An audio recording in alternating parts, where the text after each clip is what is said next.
Hari ini kami dari LBH AP Pimpinan Pusat Muhammadiyah telah secara resmi menjadi kuasa hukum dari Bapak Dr. Roy Suryo dan Bapak Dr. Rismon Sianipar dan tentunya beberapa yang lainnya.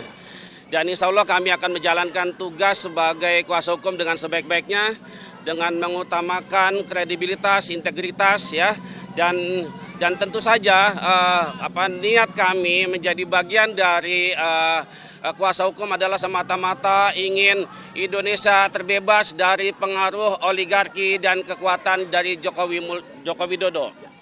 Dan kami merasakan sendiri bahwa persoalan ini memang tidaklah kemudian ini dibawa ke ranah hukum yang kemudian menetapkan 8 orang tersangka. Dan kami melihat bahwa ini ada ketidakadilan hukum di negeri ini yang masih langka. Oleh karenanya maka kami LBH Muhammadiyah atas dasar perintah atau instruksi dari pimpinan untuk melakukan pendampingan terhadap tersangka yang sedang dizolimi pada hari ini dan seterusnya. Terima kasih dari kami. Assalamualaikum warahmatullahi wabarakatuh. Bismillahirrahmanirrahim. Pertama-tama alhamdulillah terima kasih telah hadir membersamai kami. Jadi kami hadir, saya Dr. Rismon Sianipar dan juga Dr. Tifa yang sudah ada di dalam bersama para kuasa hukum kami dan para mak-mak dan juga supporter, ada juga dari Muhammadiyah yang juga membersamai ya, yang baru mendampingi kami dan semua yang ikut ya hari ini mengucapkan terima kasih dulu atas kebersamaannya. Dan kami ini kenapa saya harus mengucapkan terima kasih? Karena kami hadir bukan mewakili pribadi. Saya bukan mewakili saya sendiri, Dr. Rismon tidak mewakili Dr. Rismon sendiri, Dr. Tifa juga tidak. Kami mewakili seluruh rakyat Indonesia yang menginginkan perubahan atas negeri ini.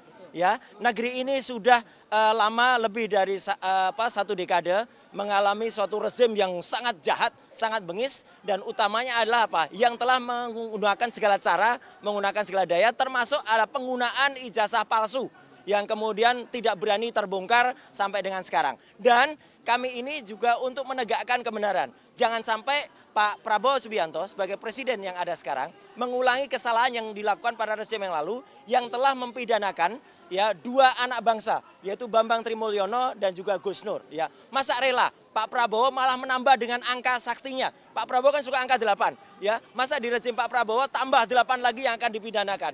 Itu kan sungguh luar biasa ya. Dan saya tahu ini mungkin bukan kesalahannya Pak Prabowo, tapi ini adalah kesalahan dari orang-orang yang ada di sekitar Pak Prabowo untuk membusukkan presiden. Jadi sekali lagi kami hadir atas nama rakyat Indonesia untuk melakukan ini dan kami menyatakan bahwa ini kami tahu bahwa kami akan dikriminalisasi. Dan kenapa kami tahu? Karena apalagi setelah saya, Dr. Rismon dan Dr. Tifa itu udah merencanakan akan menerbitkan buku yang kedua. Buku yang kedua judulnya ada Gibran Black Paper. Dan itu terbukti dengan saya pulang minggu yang lalu dari Sydney dan membuktikan bahwa Gibran memang tidak punya ijazah SMA. Ya, SMA-nya tidak hanya SMA luar negeri, tapi bahkan kalau disetarakan dalam negeri. Dan ini yang semakin buat panik dan kemudian justru ini adalah langkah kita untuk semakin menegakkan kebenaran. Saya kira itu dan nanti Dr. Rismon akan menunjukkan apa yang sudah kami rencanakan dan insya Allah dengan doa dari teman-teman semua dengan memohon ridho kepada Allah Subhanahu wa taala, ayo kita tegakkan kebenaran di negeri ini. Merdeka! Merdeka! Terima kasih. Wassalamualaikum warahmatullahi wabarakatuh.